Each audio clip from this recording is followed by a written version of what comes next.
Go on. Hello, I am James from England, and at the moment I am in southern Dagestan. I am next to the abandoned village of Gra.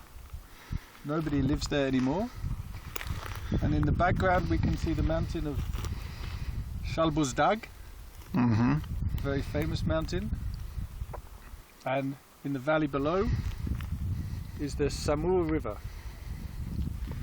And we are very close to the border of Azerbaijan, and as you can see, it's a beautiful day in the mountains of the Caucasus.